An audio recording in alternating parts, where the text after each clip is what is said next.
I buried 3 cardiologists who were urging me to change my lifestyle back in the 70s. Most people look at my age as some kind of biological anomaly or a win in the genetic lottery. They see old Jacob, 98 years old, still clearing snow from his own driveway before the long, biting Illinois winters, and they say I just got lucky. That is absolute nonsense. Longevity is not a lucky ticket that accidentally falls from the sky, nor is it an inheritance from great-grandfathers. It is strict, daily, and often very uncomfortable work. For more than 50 years, I worked as a family doctor here in the Midwest, where endless cornfields meet the cold winds from the Great Lakes. I saw patients in small towns around Peoria, where people drove in old Fords, smelling of soil and machine oil. I signed birth certificates, and decades later, death certificates for the same families. Before my eyes, an entire era changed. Hard physical labor on farms gave way to sitting in suburban Chicago offices. Home dinners were replaced by fast food from roadside diners, and the healthcare system turned from an honest conversation at the kitchen table into a cold industry of prescribing pills for consequences rather than causes. I have the moral right to speak about this because I didn't just read medical journals. I watched people destroy themselves with their own hands. I saw men who at 55 turned into frail, faded old men whose hearts could not withstand even climbing to the second floor of their own homes. And I saw women who at 90 danced at their great-grandchildren's weddings with clear minds and steady memory. That difference was never accidental. Watching thousands of lives pass through my office, I identified a clear pattern for myself. There are about 17 simple habits, daily unnoticed decisions that day after day build either a solid foundation or a fragile illusion of your health. Nothing supernatural, no magic. The scariest thing at my age is not joint pain or the approaching finale. The scariest thing is being the only witness to how entire generations of your friends and neighbors voluntarily shortened their time on this earth. They brushed off simple truths, believing they still had eternity ahead of them. They thought doctors would save them, that insurance would cover their indifference to their own bodies, and that new medications would compensate for years spent sitting in front of the television. But the body remembers everything. Every skipped walk under our Illinois sky, every piece of dead food, every unlived, suppressed emotion. And now, standing on the threshold of my century, I want to tell you why I am still here, and they are not. I understand why you are looking for this list of 17 habits, as if it were some magical code or secret instruction manual for a complex mechanism. People have always loved numbers. They give the illusion of control over the chaos of life. But in 40 years of my practice in Peoria, I realized that these habits are not just items in a notebook. They are a way of breathing in unison with your own body, especially when you live in the harsh Midwest, where nature does not forgive weakness. I remember Bill, my neighbor down the street in the 60s. He was incredibly proud of buying one of the first self-propelled lawnmowers in our neighborhood. "Jacob," he would say to me, sipping beer on the porch on a summer evening, "why push that hunk of iron if you can ride?" That was his first mistake, the beginning of the end. The first and most important habit I adopted for myself: never let a machine do what your body can do. Every morning, even when the Illinois wind cuts to the bone, I go out for a long walk to the post office or just around the block. It's not sport. It's a statement to life that I am still in formation. When Bill stopped even walking to the corner store, he signed his own sentence. The second habit is working the land. I still tend my garden and clear snow around my house myself. These small daily inconveniences, this effort against gravity, they keep muscles toned better than any expensive gym equipment. The third thing I noticed among long livers in our region is flexibility. And I don't mean only in the joints. Every morning, before drinking my first glass of water, I spend 10 minutes simply stretching my fingers, pulling my back, reminding every vertebra that it is meant to move. That is my third habit. And the fourth is our attitude toward cold. In Illinois, we are used to harsh winters, and many hide from them in overheated houses. But controlled cold is what strengthens blood vessels. I never set the thermostat above 68 degrees. The body must know how to warm itself. It keeps the metabolism burning. When I watched how my patients' grocery baskets changed in supermarkets, I felt nauseated. The fifth habit is to eat only what your grandmother would recognize as food. All those bright boxes of cornflakes and frozen dinners that flooded our kitchens in the 70s, that is slow poison.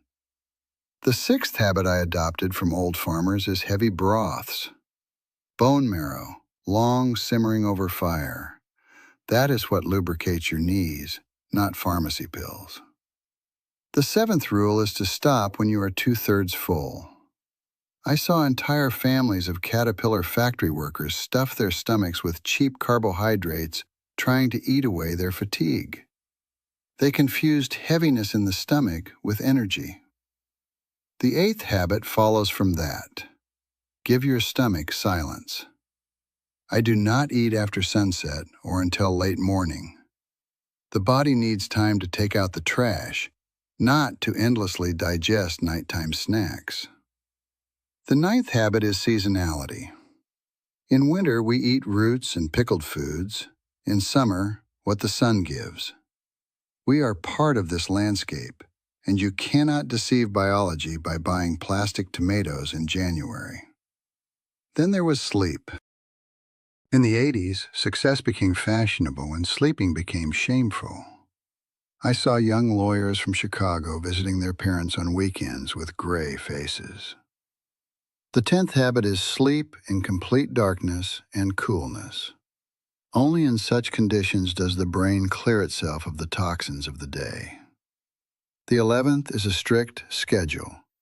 The body loves rhythm like an old clock. If you go to bed at the same time, the heart begins to beat more calmly an hour before sleep. The 12th habit that saved me from a heart attack in the hardest years of practice is giving up stimulants after lunch. No coffee, no tea that excites the nerves. Only clean water or herbal blends from our prairie. But the body is only half the matter. The 13th habit I saw in those who crossed the 90-year line is social involvement. Here in Illinois, we are used to church communities, to potluck dinners. People who shut themselves inside their air-conditioned vaults die faster. You need someone to laugh with, to grumble at, to share news with. The 14th is to be useful. I still help neighbors with advice or tools. When you feel the world needs you, even in small things, death shyly takes a step back. The 15th habit is constant learning. I read medical journals and fiction every day.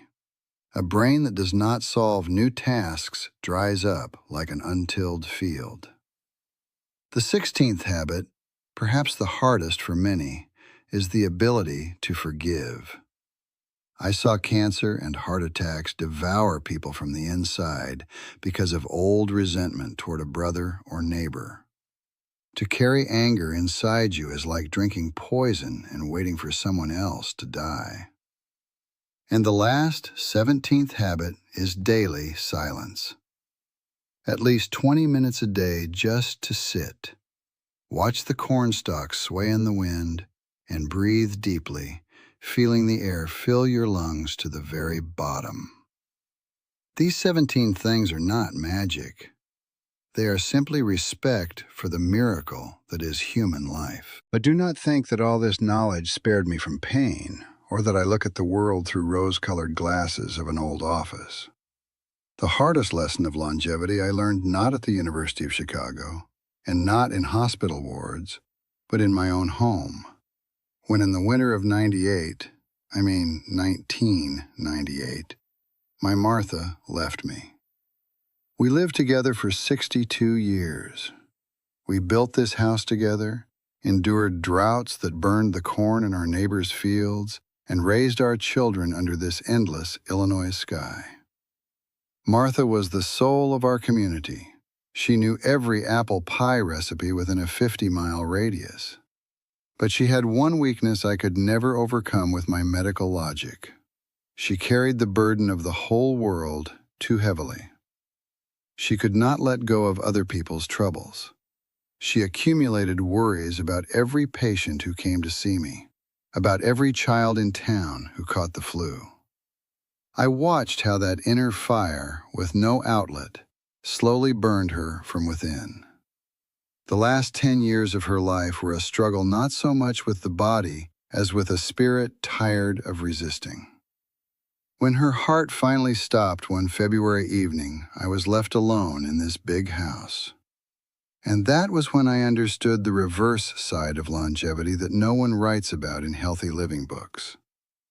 When you live long, you become a professional witness of departure. You see not just people disappear, but entire layers of culture. Those farm dinners where we gathered as a whole district were replaced by fast food places along the highway. Old craftsmen who could diagnose an engine by ear were replaced by diagnostic computers. The world became faster, but much colder. I often remember my fellow doctors with whom we began practice in the 50s. We were young, ambitious, believing that antibiotics and new surgical methods would make death a relic of the past. Most of them died 20 or 30 years ago. They were excellent specialists, but they completely ignored what they advised their patients.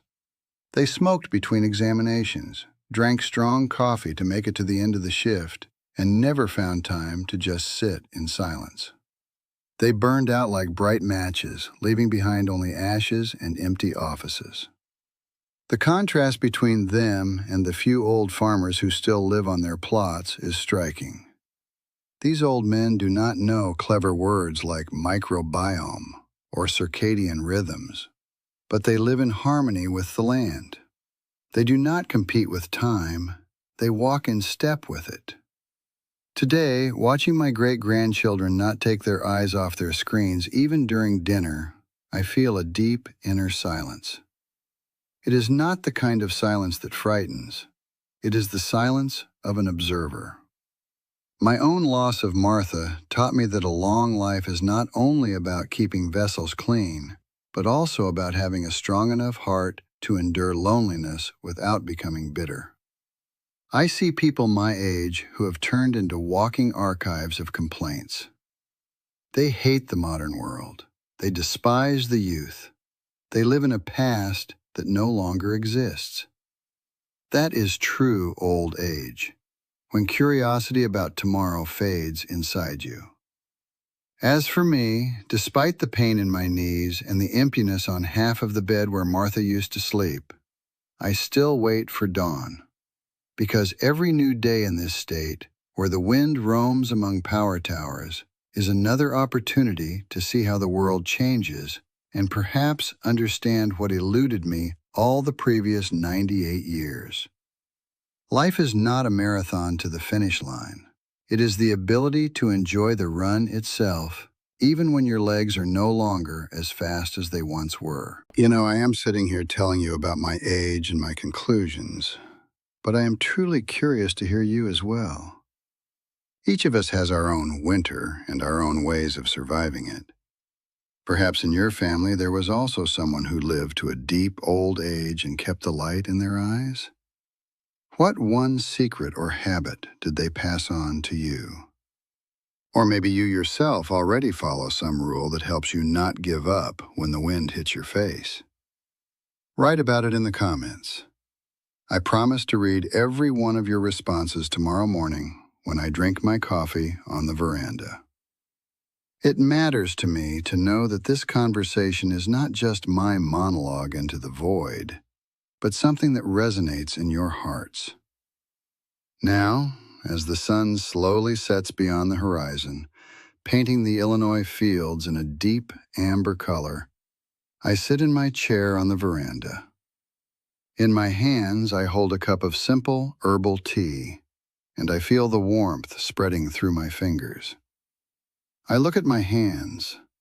They are speckled with age spots, the veins like the beds of dried rivers, but these hands still hold the world firmly. People often come to me for a recipe for youth, expecting to hear about exotic fruits or secret breathing practices from the East. But I tell them the same thing I told my patients half a century ago. Your body is the only home issued to you without the right of exchange. You can clutter it with junk, you can let the roof leak, or you can, little by little each day, wipe away the dust and strengthen the walls. These 17 habits I mentioned are not a burdensome to-do list to complete before evening. They are simply the language in which you speak with your own life. When you choose to walk instead of drive, you tell your vessels, live. When you put down your phone and look into the eyes of a loved one, you tell your brain, be here. When you forgive an old grievance, you tell your heart, beat more lightly. In our pragmatic world, we are used to evaluating everything by results. But longevity is a pure process. It is the sum of thousands of small no's to instant temptation and thousands of small yeses to discipline that over time turns into true freedom. I have seen enough deaths to understand one thing. In their final minutes, no one regrets not buying a better car or not finishing a TV series. Everyone regrets the time they did not live inside their own body. The days when they were present only physically, while their thoughts wandered in worries about the future. You may think you still have plenty of time, that you will start taking care of yourself on Monday or after the report. But life in the state of Illinois taught me that winter always comes suddenly, even if the forecast promised sun. Every habit you have today is a brick in the foundation of your century. And if that foundation is fragile, no money in the world will hold the building when the real storm begins. I do not want to lecture you, because I myself am only a student in this long class called life. I am just an old doctor who stayed at this party a little longer than the others and noticed which guests left early and which remained to enjoy the music to the end. Tonight, when you lie down in bed, just listen to the rhythm of your heart. It has been working for you without days off since the moment you came into this world. It does not ask for much, only a little respect, a little movement, and a little peace. Knowing the path and walking it are different things. And now that you know these 17 rules, the choice is yours alone. If you feel this conversation was something you needed today, if my memories resonated in your soul, give this story a like. It will be a sign to me that I am not telling my story in vain. And subscribe if you want us to continue these quiet evening talks. Perhaps together we will find a few more answers to the questions time asks us. Now that you know the price of each additional year, are you ready to pay for it with the currency of your daily comfort?